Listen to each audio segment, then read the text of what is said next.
Soups has a date with the Dark Knight. Here's your look at the McFarlane Toys The Dark Knight Returns Superman vs. Armored Batman.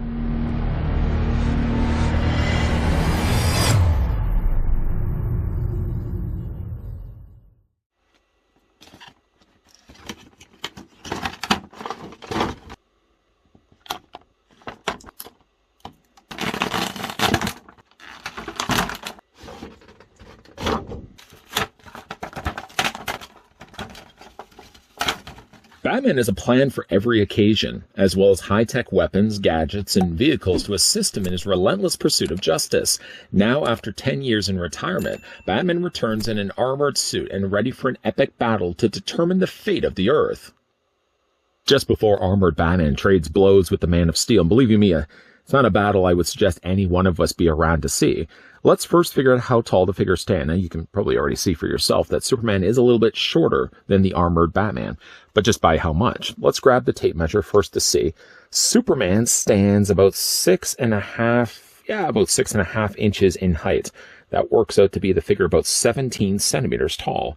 Batman, being a little bit bigger, actually gets closer to being about 7.25 inches in height, which works out to be about 18.5 centimeters tall. Now, I'll already tell you, I'm a bit disappointed by this set, being that Superman is the exact same figure as the one that we got before. One thing I did say in the review when we looked at the Dark Knight Returns Superman is if you already had this 2-pack, there probably wasn't any reason whatsoever to get that standalone Superman unless you were really interested to build Batman's horse. I was really interested to build Batman's horse. But to show you, this is what he looks like next to the single-release Superman. I know for a second it looks like the single-release Superman is taller. It's just the way I've got the legs a little bit more split and spread out here on the 2-pack. But they are, yes, sadly using the exact same head sculpt. And I actually even feel as if the paint's a little bit worse on the 2-pack than what we got with the single-release. We're going to talk more about that in a second. As for Armored Batman, we did get this figure before, but it's not a carbon copy. In fact, to bring in the original Armored Batman, all done here, done in gray. Just get his legs. There we go. Yes, they are using the same body basically from the neck down, but you'll see already they are using a completely new head sculpt. I wasn't expecting that at all. I just assumed that they were probably going to be using from head to toe the exact same body and mold. Not the case. They've actually given a more comic accurate head sculpt. I think that's really neat, the fact that they did do that. Of course, all the rest of the figure's body is exactly the same, just changing one color to the other. And then for another comparison, we can, of course, bring in the original Dark Knight Returns Batman. A decent Batman, although he's a little short on the ears. Proportionately, he's about the same size and proportions as the Man of Steel, using very much the same molds from one to the other. As was the case with the other 2-pack figures we've looked at before from McFarlane's team, both Superman and Batman come included with their own designated trading card, their own designated, not really just designated display stands. It's the same display stands for both the figures.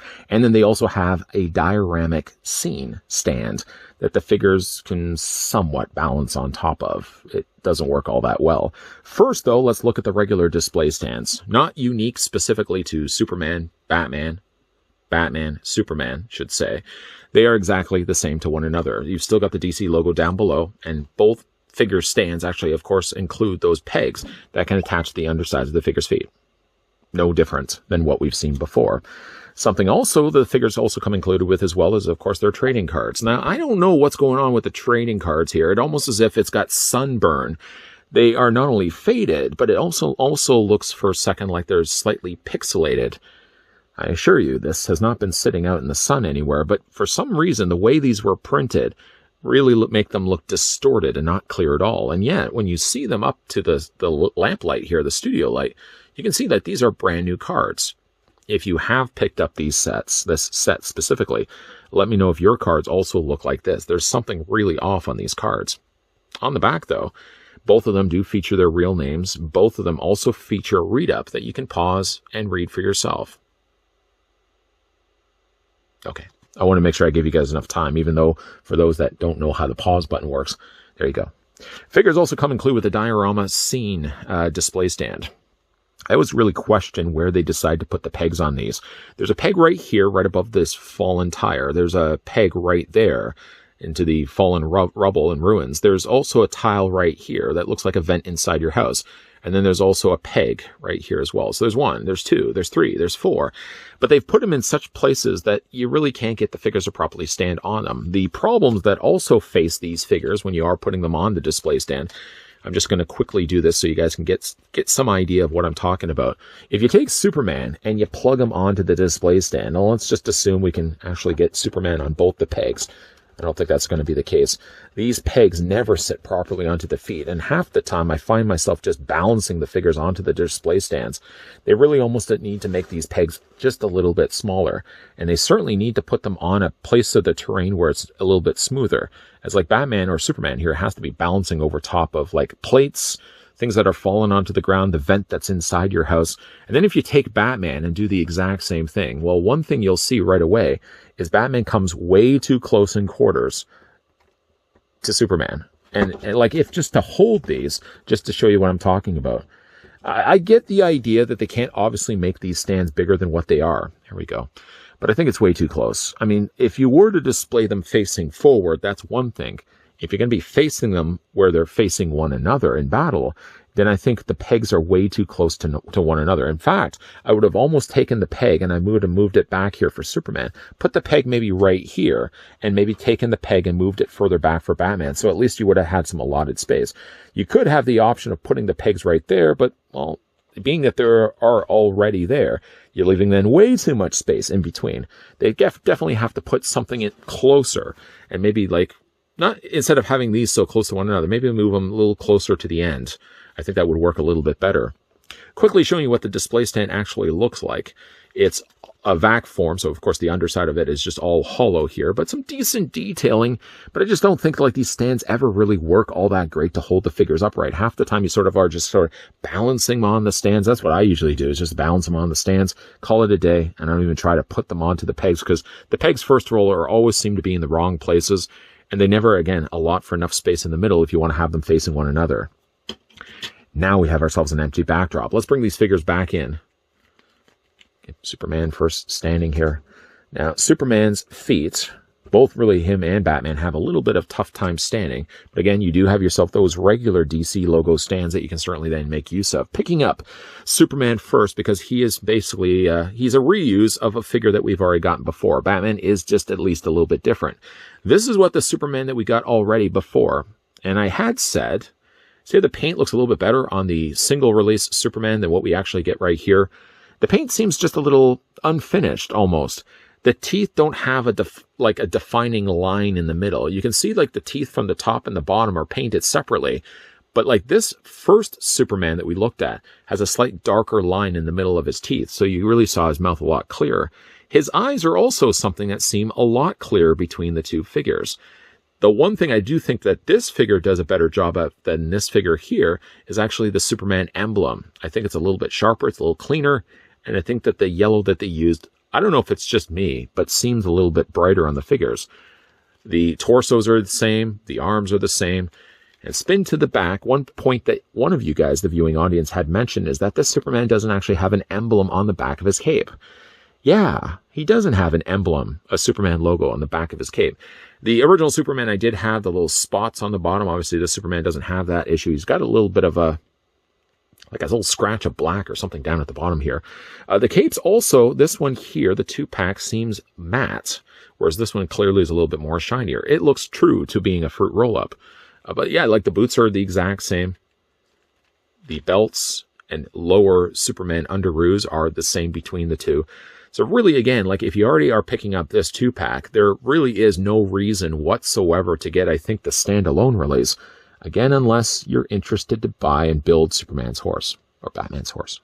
I'm going to move that figure to the side, getting quickly a look, because obviously, for those that wanted to still see this figure up close, he's not a horrible head sculpt, but I do think there was an opportunity missed by McFarlane's team not to include a brand new head sculpt. Something that maybe could have had a closed mouth, something that could have had a big smile on his face, something so it's not just, at least the price of admission wouldn't be just simply, well, I'm picking up this set to get a different looking Batman. I would want to have picked up this set to get a different looking Superman and a different looking Batman. And unfortunately, that's not the case here with Superman. Whatever you feel about this head sculpt, I know some of you have said the head sculpt is a little on the uglier side. I mean, it's close to the original source material. I'll give it that. Like, it looks like the original illustrations of the Man of Steel. But again, like, I do feel like an opportunity was certainly missed on McFarlane's part not to include this figure with a different head sculpt than what we already got before. Getting a closer look again at his emblem. One thing I did like about the original release that carries over to this figure is, yes, he does have the raised emblem. Comes out from his chest. They didn't just go in there and paint it onto his body. Nice sculpting there also on his belt. The paint seems also a little bit better, I think, on the yellow here. Oh, there's Superman's behind. So yeah, you are getting really the same Superman as before. There's nothing really all that interesting about getting a figure that's duplicate, unless the figure could have had a different head sculpt, and then I would have been so more encouraging getting this set if you already had that original Superman. As it goes right now, you're basically got yourself another Superman that I guess you could probably give to your friends or someone that you know out there that loves Superman. Maybe give this figure to him and keep the other one for yourself. For the articulation on this guy, the head rotates all the way around. It is on a ball joint. It's the same as the Superman we looked at before. So yeah, the head does look up. Actually, it does look pretty high up. That's one thing I did compliment this figure with the initial review. Head does look down also as well. You can move the head, of course, back and forth. Arms do socket out the exact same way. About a 90 degree angle, give or take. Arms rotate all the way around. As already mentioned with the earlier looked at Superman, he doesn't have a bicep swivel. What they've done instead is they've put the peg right here for the elbow. And then the elbow joint is also the same joint that allows the forearm to rotate. So it's not rotating here, it's rotating right down here. Hands rotate also all the way around. You can hinge those back and forth. The figure has an upper torso ball joint and a equally generous lower articulation ball joint there just below his belt. Once again, you've got the softer here plastic that they've used for the lower trunks for Superman. I know some of you don't like when I call them underoos. The trunks of Superman. Legs split out. They go forward and back all the exact same way. One thing also I wanted to point out about this particular Superman is not only the slightly inferior paint that they put to his face, but it also seems like right here, I don't know if you can see it or not, but under certain lit conditions, it looks like there's almost a little bit of smudging to the plastic. It doesn't look like it's paint. It looks like it came out of the press with some scarring or something to the surface of the plastic. I don't know why that was the case. Anyways, the legs go forward, the legs go back, all the exact same as the Superman we looked at earlier. Double hinge on the knee, no articulation on the boots, except for the point where you get to the ankles. Of course, they hinge back and forth. They rock back and forth this way. And the figure also has toe articulation. Not to beat a Batman's horse, but I do think, again, like, this could have been a real chance for McFarlane's team to shine. If they already knew that they were going to be releasing this Superman yet again, re-release him with a different head sculpt, re-release him with an accessory, something other than above and beyond just giving us the exact same Superman that we got before. I mean, I would have loved a smiling face on the Man of Steel. I certainly would have liked maybe a closed mouth, even on Kal-El, but it's not the case. It's not the case at all. Being that Batman really is the star of this set, I've just moved Kal-El off the screen for the time being, and we're going to bring back in that single release armored Batman. I may have even said at the time, don't go back and look at it and quote me on this, but I may have even said at the review of the armored Batman, I wouldn't be surprised if they didn't re-release this figure again. Sure enough, they did. Not quite 100%. As you can certainly see, if I cover off the heads, the bodies are identical to one another, except for though the dark gunmetal gray that they decided to go with here for the single released armored Batman. They decided to go with something a little bit more closer to the comics, using the blue instead of the gray. And I actually do like the blue, I think, a little bit more. I think it makes the Batman sculpt pop a little bit more. Picking now up the figure. Sadly, once again, the figure doesn't come included with any accessories. Yes, it is nice that they include these dioramic display stands, but I still wish that these figures could have also come included with accessories. Batman really did definitely deserve to have like his grapple gun or his kryptonite capsule blaster, something along those lines. He needed something, not just giving him like the trigger firing hands are fine and good, but that also tells you that something was left out of this set, and that clearly seems to be the case here with Batman. Picking then up the two figures so you can see the difference between the two. A much more defined head sculpt on the original release. You can see all the additional sculpting that they afforded to this figure. Again, we've already looked at this figure in an earlier review if you did want to check that out in its entirety. This Batman, though, definitely goes with a more boxier, almost bucket style of head. He does have still the pointed ears onto the top, but he definitely has a more refined, simplified head sculpt than the one we got before. I still like this one, I think, a little bit more than this one right now. And again, I like the blue colors, I think, a lot more than the dark gunmetal gray. I'm going to flip the figures around so you can see, like, the capes are identical. I don't want to be the person that keeps using the word identicals, but they are the samesies. The capes seem to be the samesies. I do like the texturing, of course, that they did to the cape. That was one of the things I did positively point out here, the original Batman. I do really like the way it really has, like, the look of fabric, at least in the way it's textured, and yet it's actually plastic that they've used. Arm gauntlets are the same. Shoulder pads are the same. And the same dented-in armor is also present on both the figures. Utility belt is also the same, although in this the case with the new 2-pack release, he actually gets a more lighter cream-colored yellow, where the original Batman had kind of more of a dark purplish gunmetal gray. Again, the legs are the same, and the original legs down below here, the squishier tops to his boots, is also something that carries over onto this figure as well. Squishy, squishy boots. Squishy, squishy boots. But I do like this one a lot more. I like the original one. Yes, but I do think I like this one looking a lot more like the original comics. And I do think that the blue makes this figure shine a lot more. There, yes, could be opportunity. I think was missed here by McFarlane's team not to go in there and just add some extra paint. As good as this blue does look on Batman, just think of how much nicer it would actually look if they could have actually washed a bit of black over top of it and really allowed the details to stand out, especially on his hammered out torso plate like this. The articulation, again, on the figures are going to be the exact same as the other Batman we looked at before. Batman, while it may look like he's encased inside this collar piece of his armor that would limit his articulation, actually is not the case at all. He can look up, so you can look up to the skies ready to battle the Man of Steel. You can have him head looking down. You can rock it, yes, back and forth. And the head rotates all the way around, same as the original. The arms do come out. Now, there is going to be limitations when it comes to the shoulders, just simply because he's got these extra shoulder pieces here. You can kind of peel them up just a little bit to give him a little bit more of allowance, but you're pretty much going to be kept to only bending this figure at about a 45. You can bend it up a little bit further than that, but there's definitely resistance every single time I'm doing that. Arms rotate all the way around.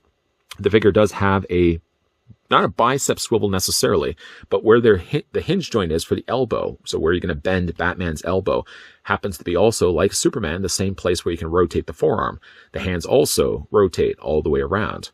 The upper torso on Batman is the same as the original one, so it does have the ball joint on the upper torso. Legs split out with a nice ratcheted joint. You can take the legs and move them forward. You can move them back. All the samesies, and there's a little swivel, just more so the way it was assembled in the factory. Double hinge on the knees. One thing I did have to point out here on this figure is it's a little looser on the knees on mine. Not to the point where the figure's going to be falling over, but it's certainly something I noticed taking this out of the packaging. Squishy boots, again, present here on this figure, that allows then the legs to move, or feet to move back and forth this way. And with that little bit of softer plastic being utilized for the boots, it does in fact allow the feet to move up and down a lot more. There is also an ankle pivot, and there's also toe articulation with his spiky boots underneath. Once again, putting down this Batman here, getting him to stand a little bit better. The bulkier boots and certainly the larger cape, a heavier cape that he has on the back of his torso does make for a heavier figure to stand. So I would certainly say maybe not necessarily use the display stand that comes included with them for the battle pose, but I would definitely use maybe a regular flat display stand. Funny enough, I wasn't having any issues before with displaying Batman, and now sure enough, as I'm trying to wrap up this review, Batman's giving me problems. That's okay. That's okay. We can all have problems. It's how we deal with those problems that make us heroes or villains. Oh, that's so deep. Still, though, when you're looking at the two figures, at least in this case, there is a reasoning to pick up this set. If you had already picked up the Superman and thought to yourself, well, why would I really need to get an armored Batman? We already have an armored Batman. It is true, you already have the armored Batman, but at least you're getting a different looking Batman, not only just a coloring, but a different head sculpt as well. And still I lean a little more towards liking this one a little bit more, just because I do like the boxier looking head. It looks a lot closer to comics. Double dipping the Man of Steel may deter some of you from wanting to pick up this box set. I actually was lucky enough to find this at my local Toys R Us, but the thing about it though is going down the aisle and seeing this on the shelf, the first thing I thought of was, wait a minute, is that the same Superman that we had already got released in that build of Horsewave? I may have even said that out loud, and some kid next to me was looking over at me when I said that out loud. But I did realize when picking up this set and running it through the checkout line that I really was, in fact, paying the price of a double set only for one figure I really did need. because I was certain that that was the same Superman we got before, and even seeing it in this review, exact same from head to toe. It is a bit of a bummer, yes, that I had to pay double the price really when you consider it. Like, this set was a little over $50, which I guess isn't terrible when you compare it to like the likes of Marvel Legends, and what Marvel Legends sets are going for, closer to $100 if you can believe it. $50 plus, $54.99 or whatever the price it was that I paid for the set isn't that bad for what I think to be a better looking Batman. Yes, it does stink that we are getting the exact same Superman, and again, I really think that this could have been, please, an opportunity to give us a different head sculpt for Superman, or at the very least, throw in some extra accessories. If you are planning just to release the exact same figure yet again, and only offer Batman being as the unique figure to the set, then throw in kryptonite, throw in gas capsules, throw something that gets around the idea that you can't include guns. Batman still, though, is the figure that saves the day there in this box set. Having already picked up the single-release Batman, I at least already knew that we are getting a completely different colored Batman, but it goes beyond that just also by the fact that he does have a different head sculpt. This head sculpt looks a lot nicer now that I have the chance to see both of them in hand. I actually like this one a lot more than the single release. I still like the dark gray, but I gotta say for Armored Batman, the blue works so much better, not only making it look closer to the comics, but looks a lot nicer, I think, when you're putting it on the shelf. What do you guys think of the set? Let me know down below in the comment section. I guess the bigger question to be asking you, if you had already picked up the Dark Knight Returns Superman figure, is there enough interest in the Armored Batman to still make it worth your while to go out and buy this set at double the price of what a single multiverse figure is going for? Let me know down below in the comment section. And if you are new to this channel, you're enjoying the content that you're seeing, make sure if you haven't already done so, that is. If you haven't, make sure you hit the subscribe button down below. If you haven't, make sure you turn on the bell notification. And if you haven't already, make sure you're coming back to this channel regularly, because while we have wrapped up the review of Superman versus Battle Armor Batman, there's definitely going to be a lot more DC Multiverse reviews coming your way in the not so distant future. As always, guys, thanks for watching. See you guys next time.